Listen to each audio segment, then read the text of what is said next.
আসসালামু আলাইকুম সবাইকে। আমি মোহাম্মদ নিশান বাবু। গত ভিডিওতে আমরা আর্টিকেলের এ এবং এন এর ব্যবহার শিখেছিলাম। আজকে আমরা আর্টিকেল দি এর ব্যবহার শিখব। তো দেখা যাক। 1 নম্বর নিয়ম হচ্ছে, নির্দিষ্ট করে যদি কোনো ব্যক্তি বা বস্তুকে বোঝায় সেক্ষেত্রে আমরা দি ইউজ করব। তাহলে কি? নির্দিষ্ট নির্দিষ্ট ব্যক্তি বা বস্তুকে বোঝালে ইউজ করব দা ব্যবহার করব। তাহলে এক্সাম্পলটা আমরা কিভাবে দিতে পারি? I saw the boy who is clever. এই জায়গায় একটা জিনিস খেয়াল করো যে আই স দা বয়, আমি একটি বালককে দেখেছিলাম যে হু ইজ ক্লেভার, যে চালাক।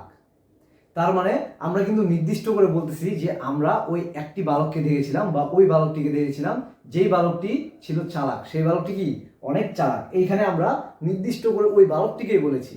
আমরা কিন্তু রাস্তা দিয়ে হেঁটে যাই অনেকগুলো ছেলে মেয়ে বা অনেকগুলো মানুষ বা অনেকগুলো বালক, তাদেরকে আমরা বলি নাই। আমি বলেছি যেই ছেলেটি চালাক সেই ছেলেটির কথাই বলেছিলাম, যে ওই ছেলেটিকে আমি দেখেছিলাম। তার মানে কি আমি নির্দিষ্ট করে বলছি। তাই এই জায়গায় আর্টিকেল হিসেবে আমার দা ব্যবহৃত হয়েছে। I saw the boy who is clever. 2 নম্বর নিয়ম বলি যে সাগর, মহাসাগর, নদী নালা, পাহাড় পর্বত, এই যে ইত্যাদি ইত্যাদির নামের পূর্বে ভাইয়া কি বসে? নামের পূর্বে দি বসে। তাইলে এই যে সাগর, মহাসাগর, নদী নালা, যেমন এরকম একটা উদাহরণ দিই আমরা যে ড্যাশ পদ্মা। হ্যাঁ, এটা একটা কি পদ্মা দিয়ে পদ্মা একটা নদীকে বুঝাইছি। তার মানে এই জায়গায় একটা নির্দিষ্ট করে আমরা একটি নদীকে বুঝাইছি। তার মানে এই গ্যাপের মধ্যে যে আমাদের দা ব্যবহৃত হবে, যে দা পদ্মা। এরপরে এরকম হইতে পারে যে ড্যাশ বে অফ বেঙ্গল, যেটাকে বঙ্গোপসাগর বলে। তাহলে ড্যাশ বে অফ বেঙ্গল যদি থাকে তাহলে এই জায়গায় আমরা কি বসাবো? দা বে অফ বেঙ্গল। এরপরে বিভিন্ন ধরনের যে মহাসাগর রয়েছে বা পাহাড় পর্বতের একটা উদাহরণ দিই যে যদি কোথাও থাকে যে ড্যাশ হিমালয়া একটা পাহাড় না, ড্যাশ হিমালয়া, তার মানে হিমালয় পাহাড়কে ইন্ডিকেট করছে। যেহেতু পাহাড়কে ইন্ডিকেট করছে, সে পাহাড়ের নামের পূর্বে কি বসে? সর্বদাই দি বসে, যে দা হিমালয়া। এই গেল মূলত আমাদের যে দ্বিতীয় নাম্বার যে নিয়মটা, দা ব্যবহারের দ্বিতীয় নাম্বার নিয়ম। এরপরে আমরা 3 নাম্বার যে নিয়মটা শিখবো সেটা হচ্ছে 3 নাম্বার, যে পৃথিবীতে একটি মাত্র যদি কোনো ব্যক্তি তো থাকে না, একটি ব্যক্তি, যে পৃথিবীতে যদি একটি কোনো বস্তু থাকে সেই বস্তু নামের পূর্বে আমরা দা ইউজ করি। কিভাবে?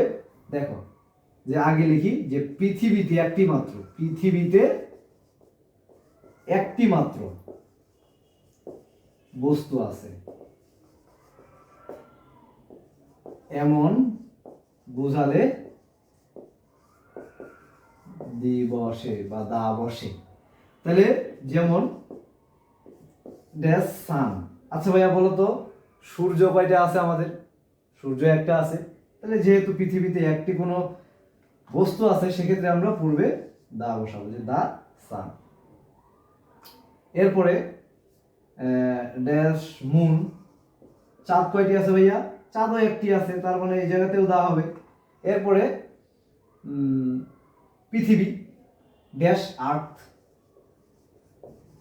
পৃথিবী কয়টি আছে? পৃথিবী তো একটি আছে, তার মানে পৃথিবী, এই যে আর্থের পূর্বেও কি বসে? দা আর্থ বা দি আর্থ।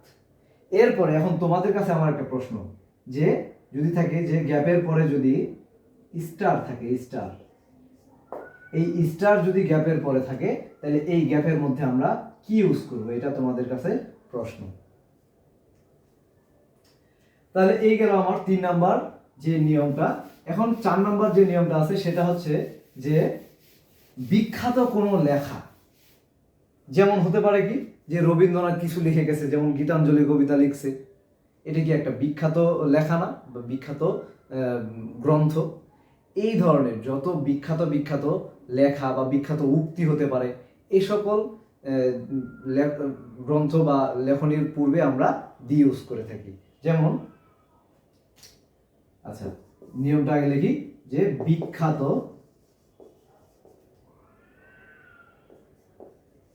লেখার পূর্বে দি বসে। যেমন ড্যাশ গীতাঞ্জলি, ড্যাশ গীতাঞ্জলি রট অথবা is written by রবীন্দ্রনাথ, নাকি? তাইলে এই জায়গায় গীতাঞ্জলি কি একটি কাব্যগ্রন্থ, এটি একটি মানে বিখ্যাত একটি লেখা বা বিখ্যাত একটি গ্রন্থ।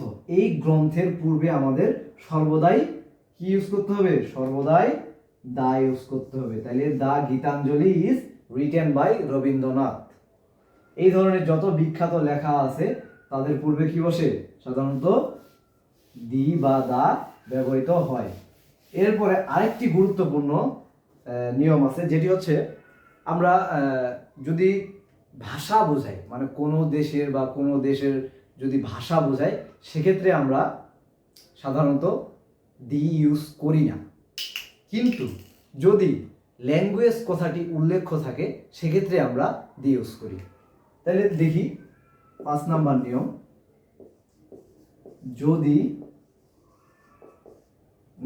যদি না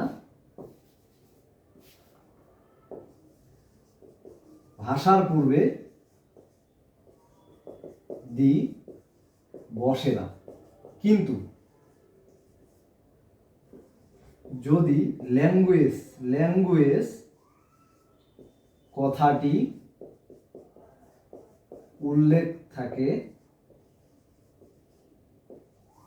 তাহলে দা বসে। তাইলে ভাষার পূর্বে দি বসে না, কিন্তু যদি ল্যাঙ্গুয়েজ কথাটি থাকে, উল্লেখ থাকে, তাহলে সেক্ষেত্রে আর্টিকেল দি ইউজ হয়। কিভাবে? যেমন এক্সাম্পল দেখি, যে বাঙালি মানে মানুষ বা বাঙালিরা কোন ভাষায় কথা বলে? বাংলা ভাষায় কথা বলে। তাহলে ড্যাশ বাংলা যদি লেখা থাকে, যে অথবা উই স্পোক অথবা we speak in dash Bangla. তাহলে এই ড্যাশের মধ্যে বা গ্যাপের মধ্যে আমরা কি ইউজ করি? যেহেতু we speak in dash Bangla, মানে আমরা এখানে কি বুঝাইছে? যে বাংলা ভাষায় কথা বলি। আর আমরা জানি যদি ভাষা বোঝায় কোনো ভাষার পূর্বে আমরা কি বসাবো না? দি বসাবো না। তাহলে এই জায়গায় কি কোনো আর্টিকেল বসবে না। কিন্তু যদি ল্যাঙ্গুয়েজ কথা উল্লেখ থাকে, কোথায়? এই ভাষাটার পরে যদি ল্যাঙ্গুয়েজটা উল্লেখ থাকে, তাহলে আমরা আর্টিকেল দি ইউজ করব। যেমন we speak in dash Bangla language.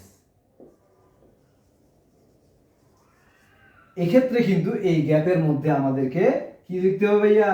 এই গ্যাপের মধ্যে আমাদেরকে দা বসাইতে হবে, যে we speak in the Bangla language. তাহলে যদি শুধুমাত্র ভাষা বোঝায় সেক্ষেত্রে আমরা কোনো আর্টিকেল ইউজ করব না, এবং যদি ল্যাঙ্গুয়েজ কথাটি উল্লেখ থাকে সেক্ষেত্রে আমরা ওই গ্যাপের মধ্যে এবং ওই ভাষার পূর্বে গ্যাপে যে গ্যাপটা থাকবে সেখানে আমরা দা বা দি ইউজ করব। এই গেল মোটামুটি 5 নাম্বার যে নিয়ম দা ব্যবহারের। এরপরে আরেকটি পপুলার নিয়ম বা আরেকটি গুরুত্বপূর্ণ নিয়ম হচ্ছে যে সুপারলেটিভ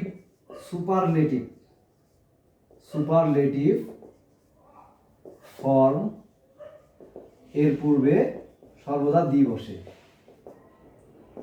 সর্বদা দি বা দা বসে। কিরকম সুপারলেটিভ ফর্ম? কিরকম আমরা জানি না? যে গুড, এটার কম্পারেটিভ ফর্ম হচ্ছে বেটার এবং সুপারলেটিভ ফর্ম কি বেস্ট। এই যে গুড, বেটার, বেস্ট, তাহলে এটা হচ্ছে আমার বেস্ট, হচ্ছে এটা কি বেস্ট, যে বেস্ট আছে এই বেস্টটা হচ্ছে আমার সুপারলেটিভ ফর্ম। তাহলে এই ধরনের যত সুপারলেটিভ ফর্ম আছে সকল সুপারলেটিভ ফর্মের পূর্বে যদি আমাদের কোনো আর্টিকেল বসাইতে বলে তাহলে সেই আর্টিকেলটা আমার দা ইউজ করতে হবে। যেমন দেখি একটা এক্সাম্পল দেখি, he is dash best student in our class.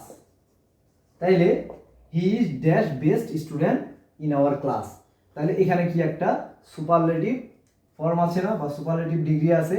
তাহলে বেস্ট, এই বেস্টের পূর্বে যদি আমাদের গ্যাপ থাকে সেক্ষেত্রে আমাদের আর্টিকেল দা ইউজ করতে হয়। তাহলে he is the best student in our class. তাহলে এই যে আমার সুপারলেটিভ ফর্মের পূর্বে কি বসে, দা বসে। এই যে আমি যে এ এবং এন এবং ডি এর যে কয়েকটা নিয়ম বললাম, এই নিয়মগুলো আমাদের বারবার বিভিন্ন চাকরির পরীক্ষাতে এই সকল নিয়ম থেকেই আসছে।